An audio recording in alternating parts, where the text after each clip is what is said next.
안녕하세요. 나르시 TV 오늘은 이제 같이 소개해드릴 책이 경영학 콘서트입니다. 경영학 콘서트. 장영재 MIT 경영학 석사 MIT 공학 박사분께서 쓰신 책이고 아마 뭐 그래서 교수님인가요? 어찌되었건 뭐 그렇게 교수님이 아니구나. 어쨌든 그 박사분께서 쓰신 책인데 경영학 콘서트라는 책은 처음에 봤을 때 사실은 제가 되게 기대를 많이 갖고 사실 구매했던 책은 아니에요. 왜냐하면 그 전에 이제 경제학 콘서트라는 책들이 있었고 이제 그런 류의 책이 워낙 많이 유행을 했기 때문에 사실은 경영학 콘서트라는 책을 처음 봤을 때는 약간 경제학 콘서트 비슷한 그런 책이 아닐까라고 생각을 해서 좀 그렇게 판단을 했었는데 물론 경제학 콘서트가 굉장히 좋은 책이긴 했는데요. 그래서 이제 큰 기대를 안 했다가 사실은 이게 이제 산지는 좀 됐는데 이제 제가 최근에 읽었거든요. 근데 굉장히 괜찮았어요. 굉장히 괜찮았어요. 오히려 경제학 콘서트도 물론 좋지만 경영학 콘서트 이 책이 훨씬 오히려 저는 또 권해드리고 싶다. 물론 뭐 경제학 콘서트도 좋습니다. 제가 근데 그거 워낙 옛날에 봤고 여기 오히려 책을 해봤는데 아무튼 이 경영학 콘서트 이거 굉장히 책이 괜찮았어요. 그래서 제가 이제 소개를 드리게 됐는데 어찌되었건 우리가 경영이라고 하면은 경영은 보통 우리나라에서 이제 경영에 대해서 이야기하자 면 어떤 뭐 인간관계론이라던가 뭔가 어찌되었건 뭐 어떤 사람이 어떠한 일을 할 때 사람들하고의 관계 그 다음에 어떤 사람의 심리 파악 뭐 이런 걸 잘함으로써 경영을 잘한다라고 인식하는 경우가 많고 그게 물론 중요한 요소인 건 사실인데 이제 이 책의 저자는 MIT 공학 박사가 되다 보니까 경영에 대한 접근을 어떤 수학적인 접근, 계량화된 데이터를 통한 접근 그러한 식으로서 이제 경영을 접근하는 그러한 방법에 대한 소개들을 많이 하고 있습니다.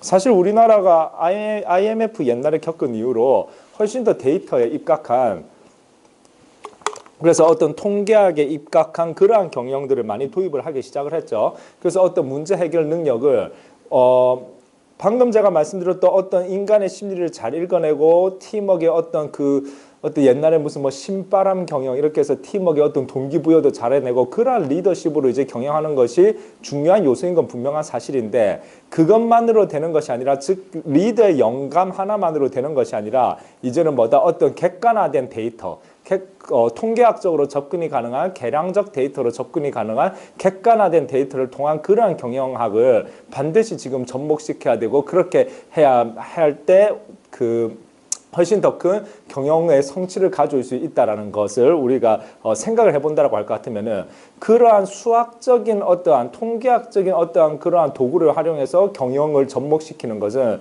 매우 중요하다는 것을 알 수 있고 거기에 공감을 한다면 이 책은 한 번쯤 굉장히 읽어볼 만하다는 거죠. 영화인데 머니볼이라는 영화가 있었죠. 그 영화도 괜찮아서 한번 따로 다뤄볼까도 생각 중이긴 한데 일단은 짤막하게 언급을 해드리면은 머니볼이라는 이제 영화의 내용은 미국에서 거의 만년 꼴찌 팀이 어떤 이제 이제 구단을 운영하는 사람이 이 통계적 데이터를 바탕으로 해서 사람들을 이제 트레이드하고 뭐 이렇게 선수 기용을 함으로써 그 꼴찌 팀을 굉장히 저렴한 비용으로 거의 우승에 가까운 팀으로 끌어올렸다라고 하는 그러한 신화, 그거를 이제 다뤘던 실화를 다뤘던 이제 영화가 머니볼이었는데 유사한 거죠. 그러니까 다시 말해서 리더가 가지고 있는 어떠한 판단이나 어떠한 경험을 통해서 어떤 의사결정을 내리는 것도 중요하겠지만 객관화된 데이터를 가지고 객관화된 데이터와 리더의 의사결정이 다를 때도 굉장히 많거든요. 그러면 지금까지는 우리는 어떠한 특정 리더의 의사결정에 대해서만 주목을 한다면 언제나 그 리더의 역량에 맞춰서 회사가 운영이 되겠지만 그러나 어떤 객관화된 데이터와 리더의 의사결정이 달랐을 때 객관화된 데이터를 따라감으로써 더 큰 성과를 낼 수 있는 영역들, 더 많은 문제를 해결할 수 있는 부분들, 다시 말해서 리더가 가진 그 한계를 뛰어넘을 수 있는 부분들이 있다는 것, 그것을 우리가 주목을 해야 되겠죠. 예전에 이제 대우그룹의 김우중 회장이 이제 세계 경영이라고 해서 굉장히 전 세계적으로 뻗어 나갔는데 대우가 성공한 기업으로 올라섰다가 결국에는 대마불사, 즉 성공한 기업은 큰 기업은 망하지 않는다라고 하는 그 신화가 깨어지는 그러한 다시 말해서 이제 대우가 결국에는 무너지게 되었는데, 그때 사실은 IMF라든가 여러 가지 어떤 경제 환경이 안 좋을 때 대부분의 경영자들이 뭐랄까요, 이제 공격적인 경영보다는 이제 좀 수비와 방어적인 경영을 하는 쪽으로 초점을 맞춰야 되죠.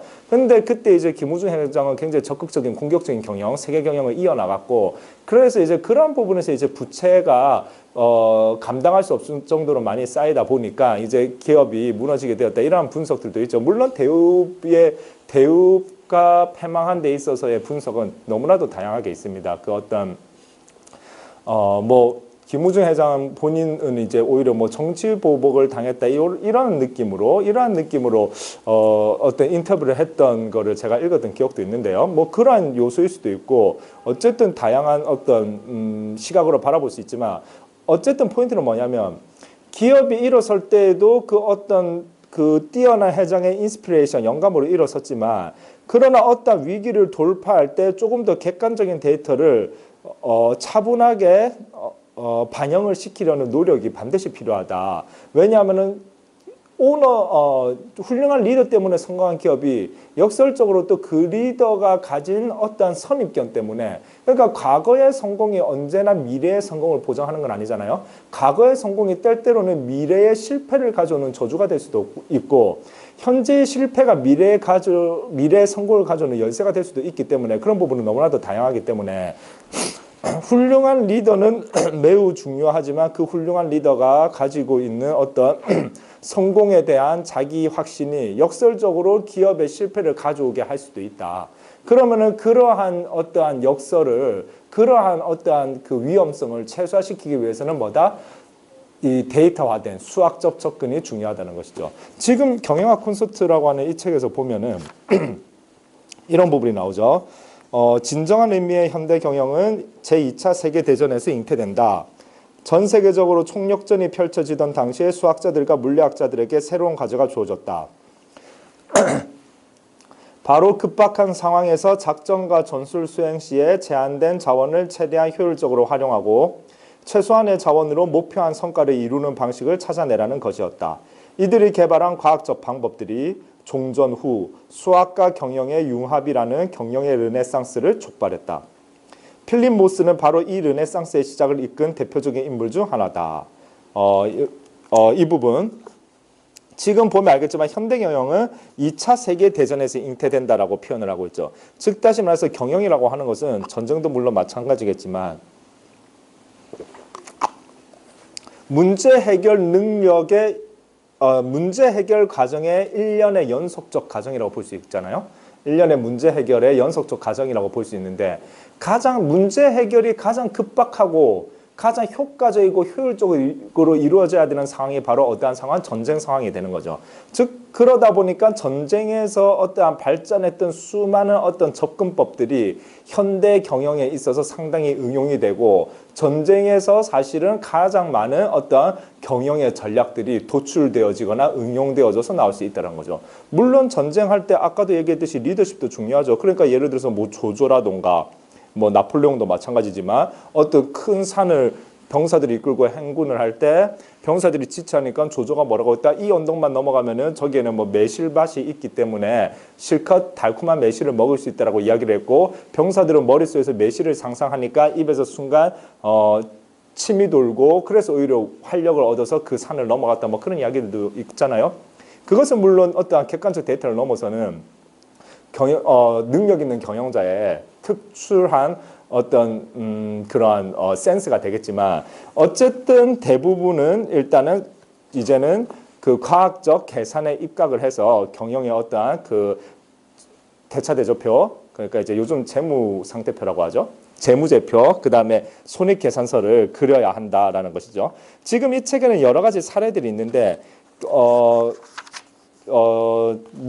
아까 이야기했듯이 경영이라는 것이 문제 해결을 해나가는 어떠한 일련의 조직이 당면하게 되는 문제 해결을 해나가는 그 일련의 과정이고 그 문제 해결의 과정 속에서 수익을 얻어내는 것이 경영이라고 할 것 같으면은 그 문제 해결을 위한 아이디어가 매우 중요한데 수학적으로 접근하는 문제 해결 능력이 얼마나 탁월한지에 대해서 이 챕터에서 잘 나와 있어요.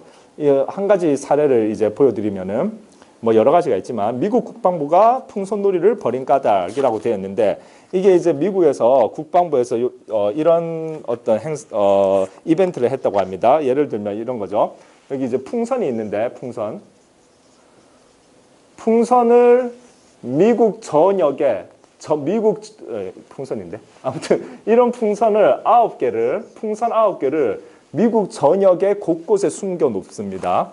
즉 우리나라만 해도 뭐 강원도, 뭐 경기도, 뭐 수도권, 뭐 경상도, 전라도, 충청도, 뭐 제주도 이렇게 해서 온갖 곳에 풍선을 퍼뜨리면은 찾기가 어려운데 훨씬 더 넓은 미국 전역에 9개의 풍선을 숨겨놓고 9개의 풍선을 다 찾은 사람들에게 뭐 쉽게 얘기하면 엄청난 이제 거금, 제가 얼마인지 액수는 지금 이제 기억은 잘 안 나고 이 책에 나와 있긴 한데 아무튼 뭐 거금을 주기로 요렇게 이제 요런 이벤트를 벌렸어요.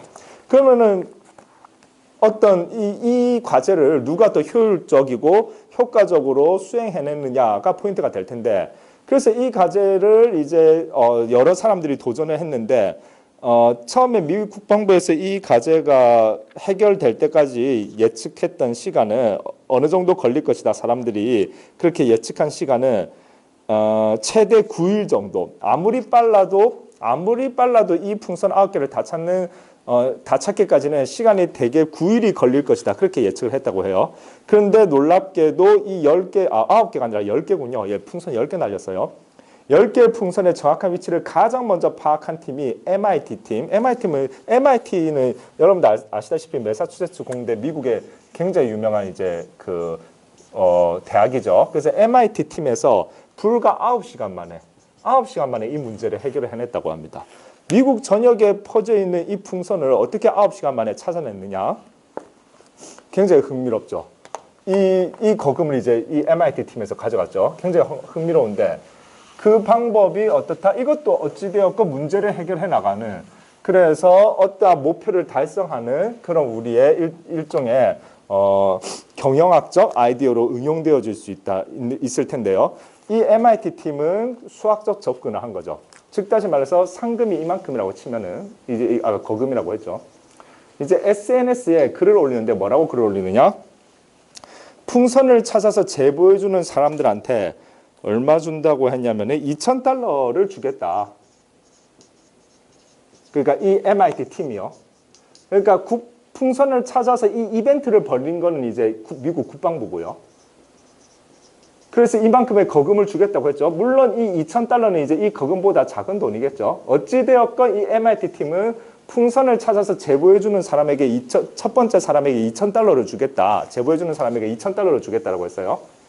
근데 이 MIT 팀이 재미나게 MIT 팀이 $2,000를 주겠다 하면서 그 뒤에 이제 어떠한 단서를 다냐면은 만약에 제보를 어떤 사람이 했는데 이 사람이 빨간 풍선을 딱 보고 MIT 팀에 제보하면은 이 사람이 $2,000를 다 가져가고요. 이 사람이 만약에 다른 사람한테 이 소식을 알려줬는데 이 사람이 빨간 풍선을 보고 제보를 하면은 이 사람이 $1,000, 그 다음에 이 사람한테 이 소식을 알려준 사람이 $1,000를 가져가게 되고요. 이해가 되죠? 만약에 이 사람이 이제 이 소식을 이 사람한테 SNS로 알려줬는데 이 사람이 또 다른 사람의 SNS로 이 소식을 알려줬는데 이 사람이 풍선을 봤을 경우에는 이 사람 $1,000, 그 다음에 500이죠. 이 사람 250, 그죠? $1,000, 그 다음에 250이 아니라 500 이렇게 가져가죠. 절반씩, 그죠? 자, 한 번만 확인을 할게요.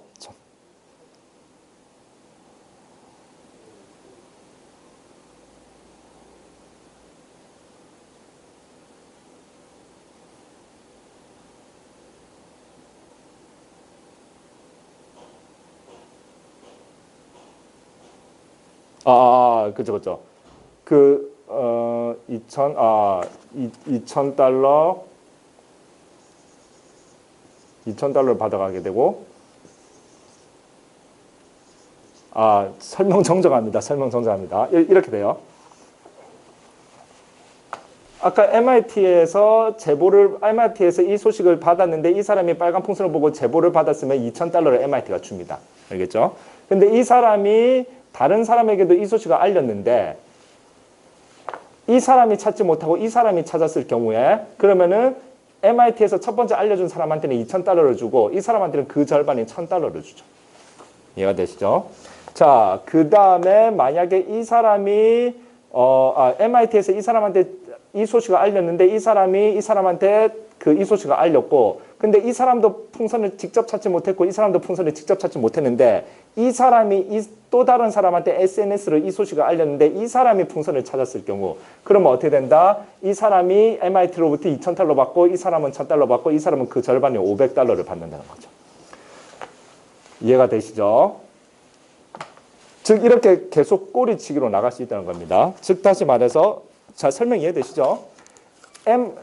국방부가 이 행사를 했고 그래서 MIT 팀이 이 국방부의 이벤트에 참여를 했고 그래서 MIT가 이제 첫 번째 사람한테 이 소식을 알리지 않았겠습니까? 도와달라고. 그래서 MIT 팀한테 직접적으로 이 소식을 들은 사람이 직접 자기가 풍선을 찾아서 MIT 팀한테 알렸으면 2,000달러를 이 사람이 받고 그러면 2,000달러로 끝나죠.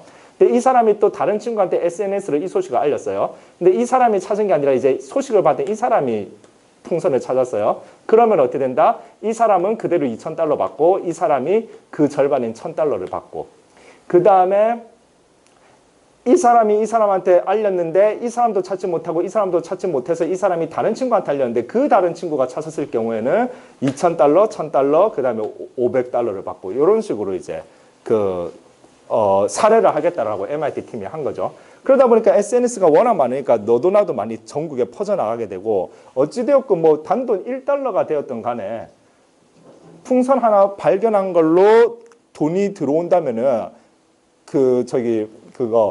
당연히 뭐 좋은 일이니까 풍선 하나 보고 1달러라도 받는다면 뭐 그 이상 받으면 더 좋고요. 그렇기 때문에 사람들이 이제 SNS로 퍼져나갔고 이 제보를 받고 이제 그 MIT 팀이 불과 9시간 만에 미국 전역에 있는 빨간 풍선 10개를 다 찾는 그러한 성과를 보였습니다. 그러면 MIT 팀은 왜 이게 가능하냐면 이런 계산을 어떻게 했냐면 이렇게 되는 거죠. 자, 아까도 얘기했듯이 그러면 MIT 팀 어떻게 된다? 첫 번째 사람 이게 아까도 얘기했듯이 MIT 팀이 이야기한 그 사람이 직접 참으면 그냥 2,000달러만 주고 끝나버리잖아요. 근데 이제 사람들이 더 퍼져나갔을 때 문제인데 아까도 이야기했듯이 상금이 퍼져나갈 때마다 절반씩 줄어들잖아요. 그죠? 그러니까 이렇게 계산할 수 있죠.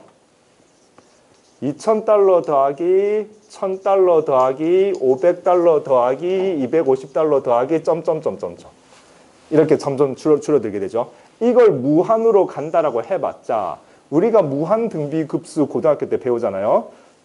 이렇게 되는 거죠. 리미트 무한 등비고 n이 무한으로 갈 때 무한 등비급수 공식이 어떻게 됐죠? 1-r분의 a1 초항 1-r의 n승. 그러니까 2,000 더하기 1,000 더하기 500 더하기 250 더하기 점점점점 무한으로 가봤자 계속 절반씩 자르면서 무한으로 가봤자 이 무한 등비급수의 계산을 통해서 총액을 충분히 계산할 수 있다는 거죠. 그럼 얼마 되죠? n이 무한으로 가면은 r의 n승은 이제 r이 이제 여기서 r은 2분의 1이 되겠죠. 자 수학 시간. 왜냐하면 2,000, 1,500, 250 이렇게 절반으로 줄기 때문에 r이 이제 2분의 1이죠. 공식만 넣으면 되죠. 그러면 1 마이너스 자 무한 등비급수 다들 생각나시죠? 2분의 1.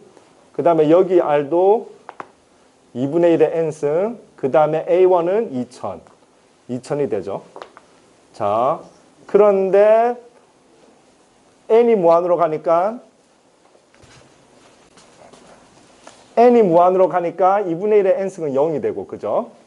그래서 여기는 지워지고. 그 다음에 1-2분의 1은 2분의 1. 2분의 1분의 2,000이 되는 거죠. 2분의 1분의 2,000.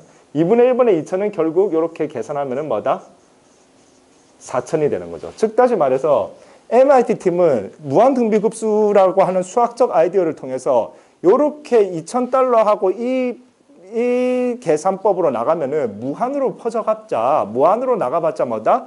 4,000달러를 넘을 수 없다라고 하는, 자기들이 줘야 되는 돈이 4,000달러를 넘을 수 없다라고 하는 수학적 계산을 통해서 이 문제에 도전을 한 것이고, 그래서 9시간 만에 미국 전역에 퍼진 10개의 빨간 풍선을 찾습니다.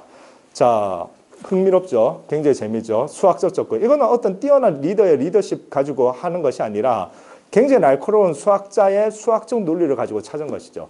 즉 다시 말해서 이제 현대 경영이라고 하는 것은 우리가 흔히 이야기하고 있는 어떤 경영에 대한 전통적인 인식, 그것도 물론 중요하죠. 그걸 부인하는 것이 아니라 거기에 플러스 이런 어떤 수학적 아이디어, 통계학적 아이디어의 접근이 매우 중요하다는 것. 데이터를 과학적으로, 계량적으로 접근해서 분석하는 것이 매우 중요하다는 것. 그래서 여기에 선형계법도 나오고요, 이 책에. 아무튼 어떤 과학적 경영에 있어서의 중요성을 다시 한번 우리가 인식을 하고 공부를 하고 싶을 때 이 장영재 박사께서 쓰신 이 경영학 콘서트를 한번 읽어보시기를 권해드립니다. 감사합니다.